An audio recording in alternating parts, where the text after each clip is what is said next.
Okay, punta po tayo sa paggawa po ng document picture. Paano pa natin start po yan. So by this time, gawa tayo ng new project.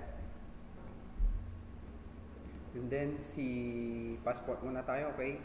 So, gawin natin siya centimeter. So, size po niya is 3.5 sa width and then 4.5 sa height niya. With 300 dpi resolution. And then, pangalanan mo natin to ng passport. And then, okay.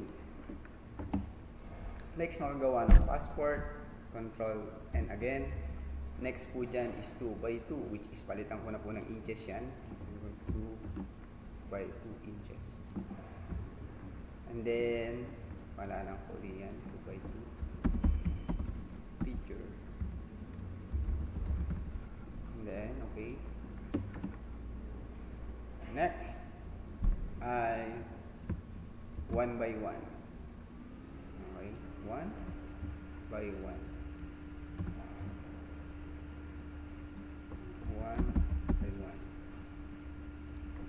Yes, tatlong document yan. Yung pangatlong document naman ay patungkol po siya sa media.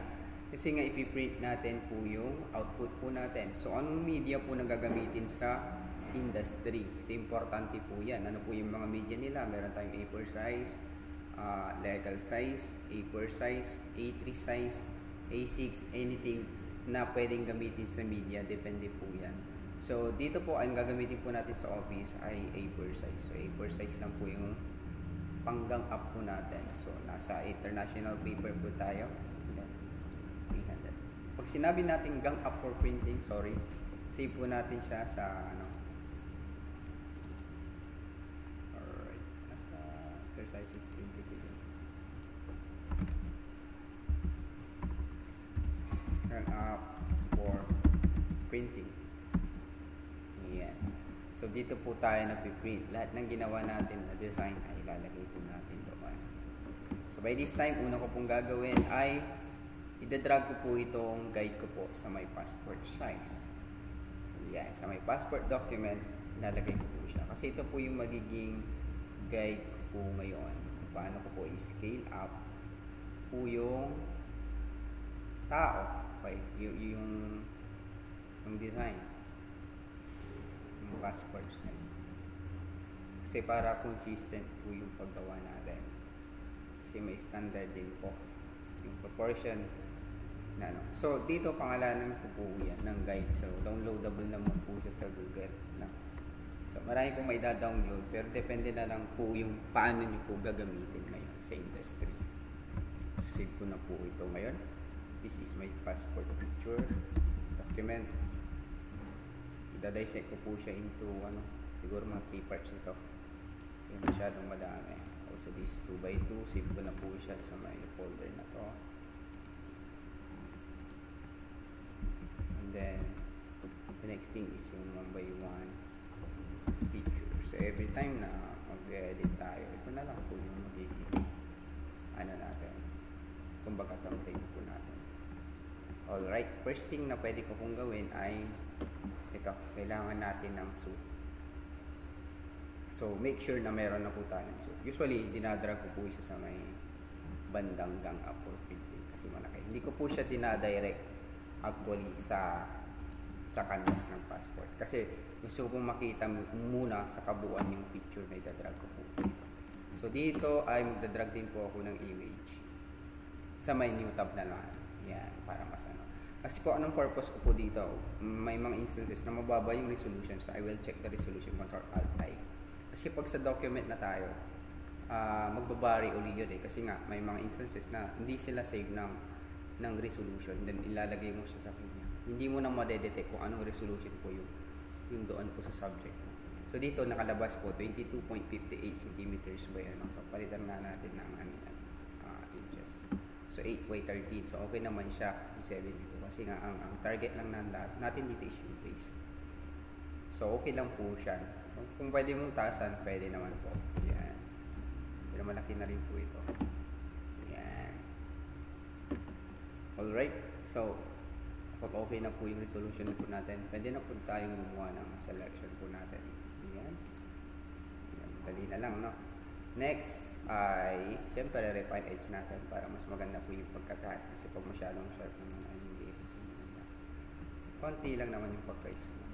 Then Control J to duplicate. Yan. So, okay na po tayo dyan.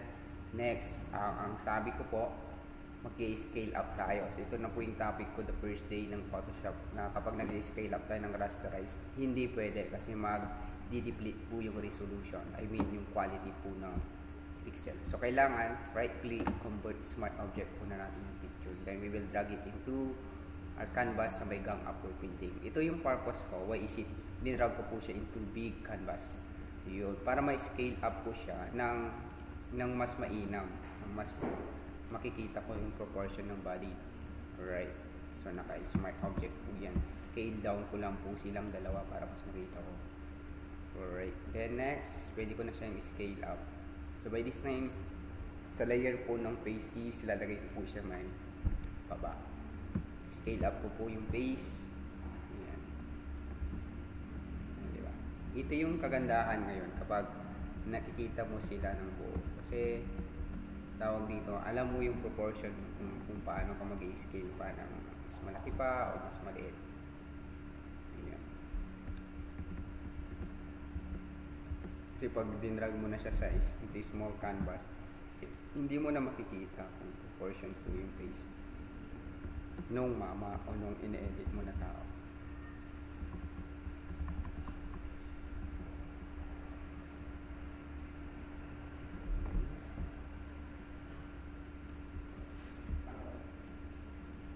Yeah, I think this is much better than before. Yeah. So, ganun din, makikita mo rin po kung ano. Kasi itong shoot na to ay nakat na po. Kaya malaki pa po ito eh, nakat. Pwede rin i-download natin siguro yung buo pa kasi nga para mas matansya natin yung katawan po ng mama. Yan. Di ba? Mas proportion na siya ngayon. Again, kung gusto mo pang maipit po itong shoot na to kasi minsan hindi ta-timing niya. Pwede ito transform, highlights mo muna natin kung pwede ito transform. And then i-work natin kasi minsan may mga instances na hindi po tuma-timing po ito. So, dinownload ko na po ito sa isang site.